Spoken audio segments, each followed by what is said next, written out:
ओम शांति। अव्यक्त बाप दादा मधुबन। डेट है 7/6/1970।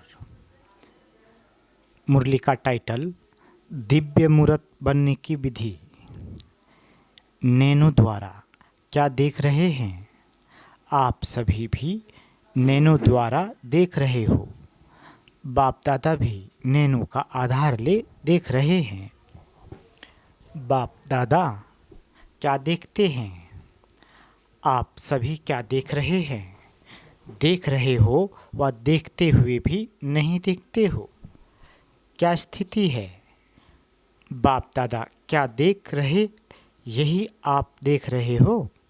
संकल्पों को कैच करने की प्रैक्टिस होगी तो संकल्प रहित भी सहज बन सकेंगे।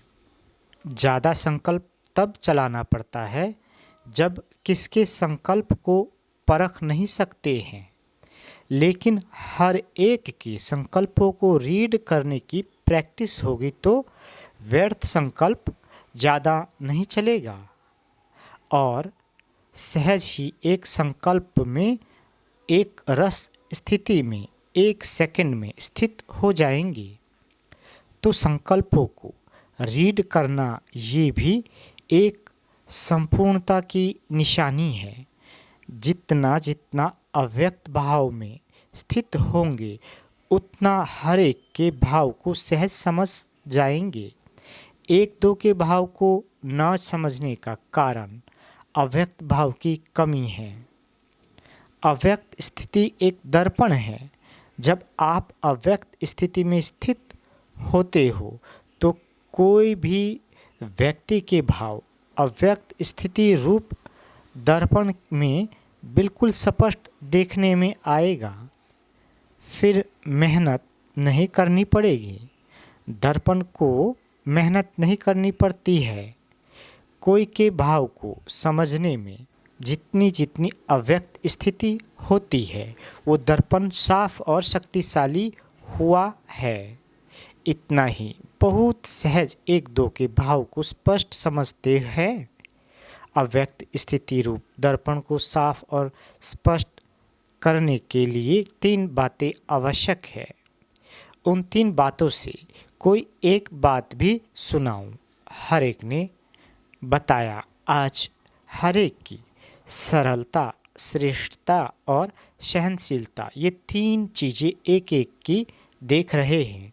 इन तीनों बातों में से कोई एक भी ठीक रीति धारण है तो दर्पण स्पष्ट है। अगर एक भी बात की कमी है तो दर्पण पर भी कमी का दाग दिखाई पड़ेगा। इसलिए जो भी कार्य करते हो हर कार्य में 3 बातें चेक करो। सभी प्रकार से सरलता भी हो, सहनशीलता भी हो और श्रेष्ठता भी हो। साधारणपन भी न हो। अभी कहाँ श्रेष्ठता के बजाय साधारण दिखाई पड़ती है। साधारणपन को श्रेष्ठता में बदली करो और हर कार्य में सहनशीलता को सामने रखो और अपने चेहरे पर, वाणी पर सरलता को धारण करो। फिर देखो सर्विस का व कर्तव्य की सफलता कितनी श्रेष्ठ होती है। अभी तक कर्तव्य की रिजल्ट क्या देखने में आती है? प्लान और प्रैक्टिकल में अंतर कितना है? अंतर का कारण क्या है? तीनों ही रूप में अभी पूर्ण प्लेन नहीं हुए हो। स्मृति में भी प्लेन, वाणी में भी प्लेन होना चाहिए। कोई भी पुराने संस्कार का कहाँ दाग ना हो और कर्म में भी प्लेन अर्थात श्रेष्ठता। अगर प्लेन हो जाएंगे तो फिर प्लेन और प्रैक्टिकल एक हो जाएंगे। फिर सफलता प्लेन एरोप्लेन मुआफिक उड़ेगी। इसलिए हर बात में मनसा वाचा कर्मणा और छोटी बात में भी सावधानी चाहिए। मन, वाणी, कर्म में तो होना ही है, लेकिन उसके साथ साथ ये जो अलौकिक संबंध है उसमें भी प्लेन होंगे तो सर्विस की सफलता आप सभी के मस्तक पर सितारे के रूप में चमक पड़ेगी।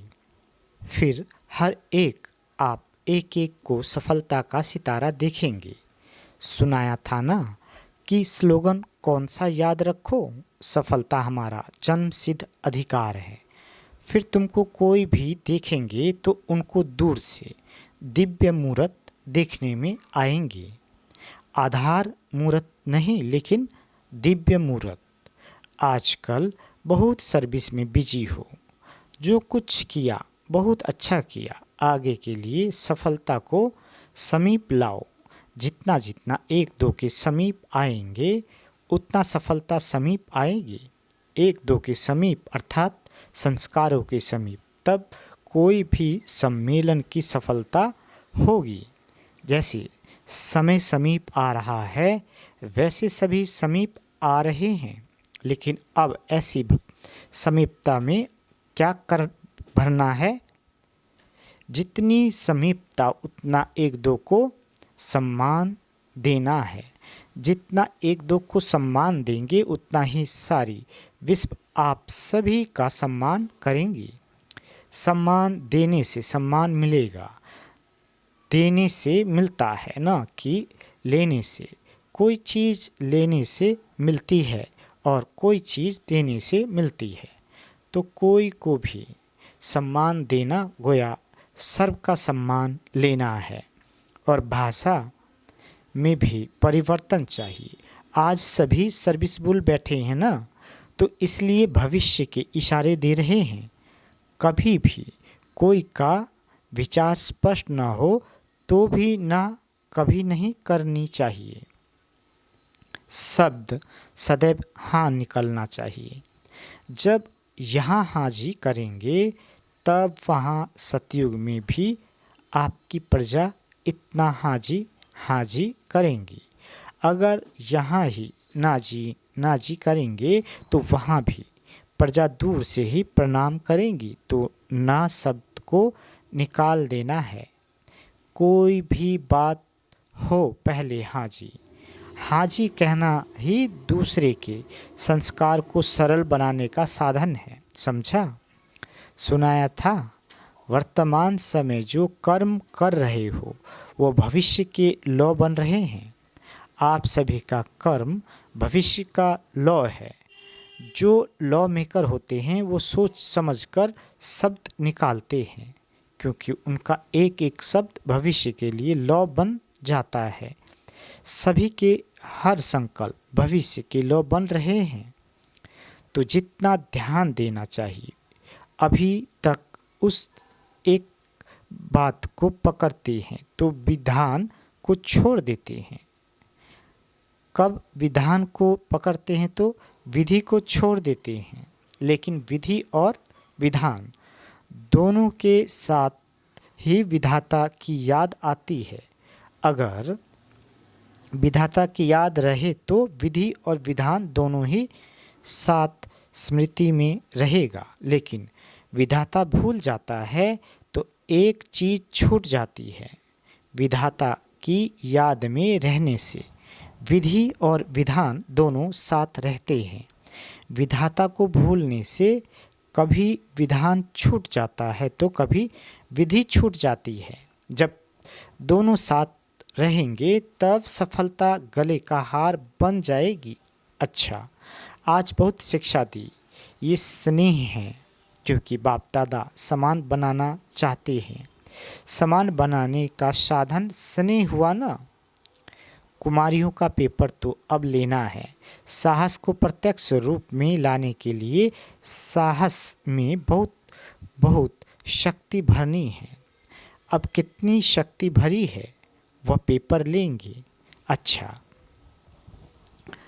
पार्टियों से पहला, जितना जितना अपने को सर्विस के बंधन में बांधते जाएंगे तो दूसरे बंधन छूटते जाएंगे।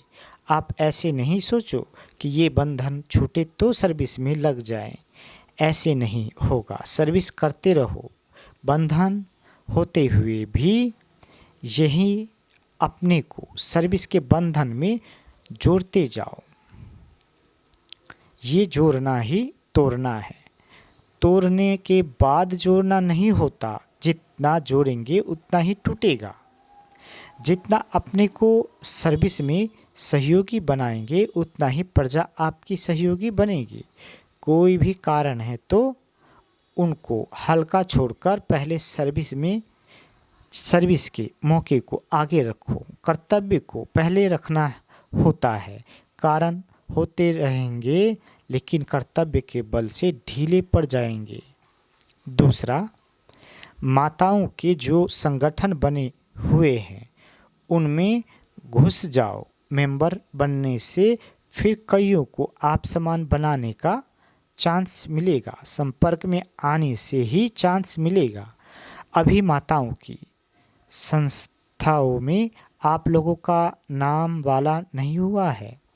पहले गुप्त वेश में पांव रखो, फिर वह तुम्हारे बन जाएंगे। भटकी हुई माताओं को राह बतानी है तो फिर माताएं जो बेचारी सितम सहन करती है उन्हों को भी आप बचा सकेंगे।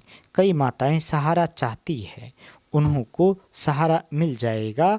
तो ये सर्विस कर कमाल कर दिखाओ, फिर देखो कितने हैंड्स मिलते हैं।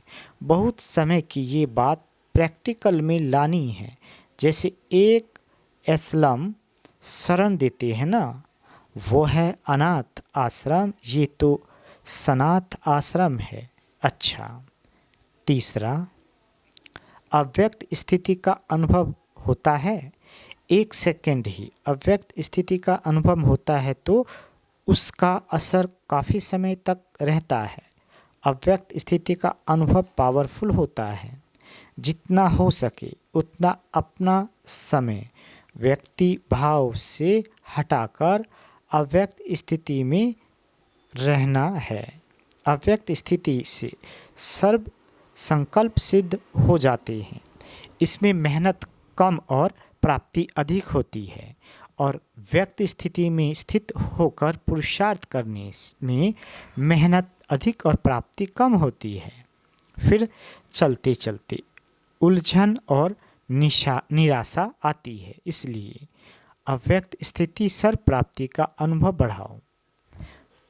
अव्यक्त मूर्त को सामने देख समान बनने का प्रयत्न करना है। जैसा बाप वैसे बच्चे, ये स्लोगन याद रखो। अंतर ना हो, अंतर को अंतर्मुखी होकर मिटाना है। बाप कब निराश होते हैं, परिस्थितियों से घबराते हैं, तो बच्चे भी क्यों घबराते हैं। ज़्यादा परिस्थितियों को सामने करने का साकार सबूत भी देखा। कभी उनका घबराहट का रूप देखा।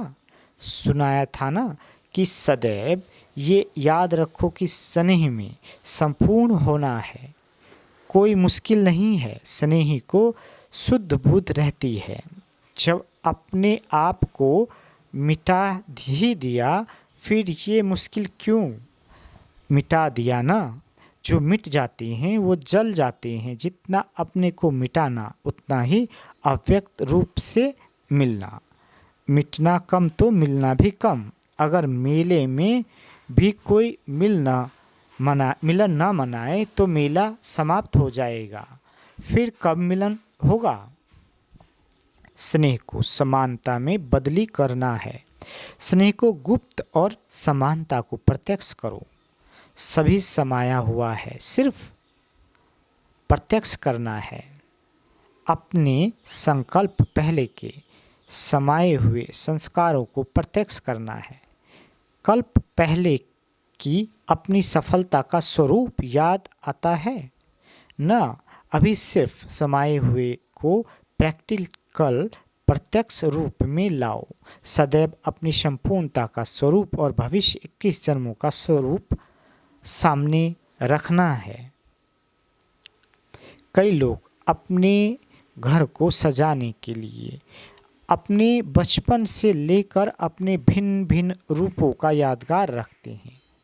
तो आप अपने मन मंदिर में अपने संपूर्ण स्वरूप की मूर्ति भविष्य के अनेक जन्मों की मूर्तियां स्पष्ट रूप में सामने रखो, फिर और कोई तरफ संकल्प नहीं जाएगा।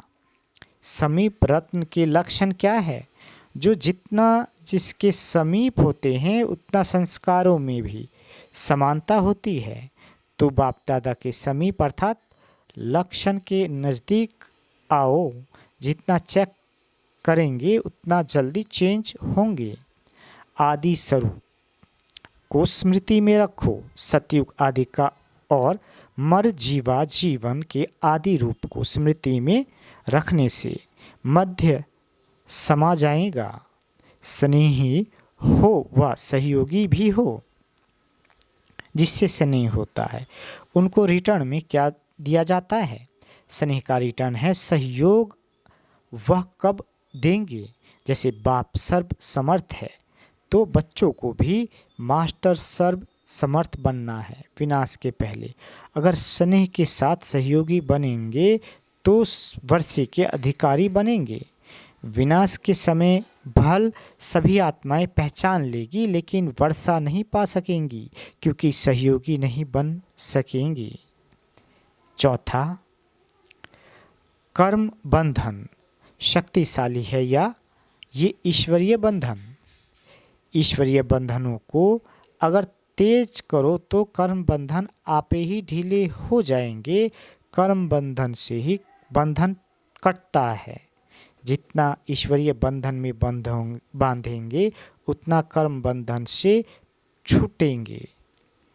जितना वह कर्म बंधन पक्का है तो उतना ही ये ईश्वरीय बंधन को भी पक्का करो तो ये बंधन जल्दी कटेगा। पांचवा, बिंदु रूप में अगर ज़्यादा नहीं टिक सकते तो इसके पीछे समय न गवाओ। बिंदी रूप में तब टिक सकेंगे जब पहले शुद्ध संकल्प का अभ्यास होगा। अशुद्ध संकल्पों से हटाओ। जैसे कोई एक्सीडेंट होने वाला होता है, ब्रेक नहीं लगती तो मोड़ना होता है। बिंदु रूप है ब्रेक, अगर वो नहीं लगता तो व्यर्थ संकल्पों से बुद्धि को मोड़कर शुद्ध संकल्पों में लगाओ। कभी कभी ऐसा मौका होता है जब बचाव के लिए ब्रेक नहीं लगाई जाती है, मोड़ना होता है। कोशिश करो कि सारा दिन शुद्ध संकल्पों के सिवाय कोई व्यर्थ संकल्प न चले। जब ये सब्जेक्ट पास करेंगे तो फिर बिंदी रूप की स्थिति सहज रहेगी। अच्छा, ओम शांति।